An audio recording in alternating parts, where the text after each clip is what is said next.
নমস্কার, আমার নতুন একটি ব্লগে সবাইকে স্বাগত। ঠান্ডা লেগে গলার অবস্থাটা একদম পাল্টে গেছে। গলার ভয়েসটাই চেঞ্জ হয়ে গেছে, নিজেই বুঝতে পারছি না যে এটা আমার নিজের ভয়েস বলে। আর এই দেখুন, কথা বলতে বলতে কোথায় এসছি আপনাদেরকে তো বলাই হয়নি। এসছি আমার বোনের বাড়িতে আর কি। ওর কিছুদিন আগে বিয়ে হয়েছে, তাই এই প্রথমবার ওর ফ্ল্যাটে এলাম। এসেই দেখে তো আমার চক্ষু একদম চড়ক গাছ যাকে বলে। কি সুন্দর করে ফ্ল্যাটটা সাজিয়েছে ও, দেখুন। ঢুকেই দেখলেন তো বুদ্ধটা কি সুন্দরভাবে বসিয়েছে। আমি তো অবাক, আমি বলছি বাবা, তুই এই কদিনে তো এত ঘরণী হয়ে গেছিস, এত সুন্দর করে ফ্ল্যাটটাকে সাজিয়েছিস, আমি তো অবাক হয়ে যাচ্ছি। ও বলল চল ছাদে চল, আরও দেখলে অবাক হবি।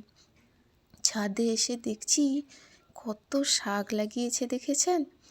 আমি ওকে বলছি কি করে পারিস রে, সারাদিন অফিস করে কি করে এত কিছু করতে পারিস বল? আমি তো এখনও করে উঠতে পারলাম না। বলছে হ্যাঁ, এসব করতে হয়। সত্যি ঘরণী হয়ে গেছে। আর ছাদে এই যে বসছে, এই পার্টি হচ্ছিল বোধহয় ওদের, দেখেছেন? আর আমার মা বাবাও এসছেন।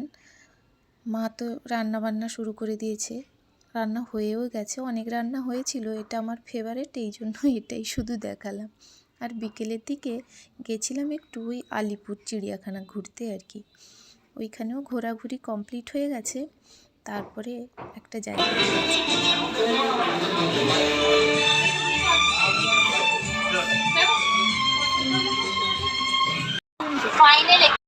কোথায় এসেছি বুঝতেই তো পাচ্ছেন। চলুন কিছু কেনাকাটা করা যাক।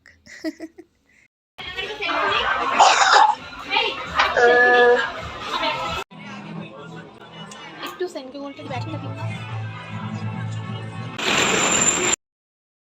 ব্যাস কেনাকাটা করে চলেও এসেছি।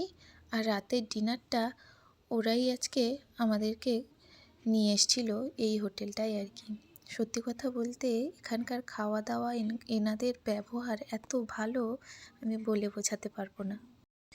প্রত্যেকটা খাবার ছিল খুবই মানে এত ভালো, আমি বলতে পারবো না।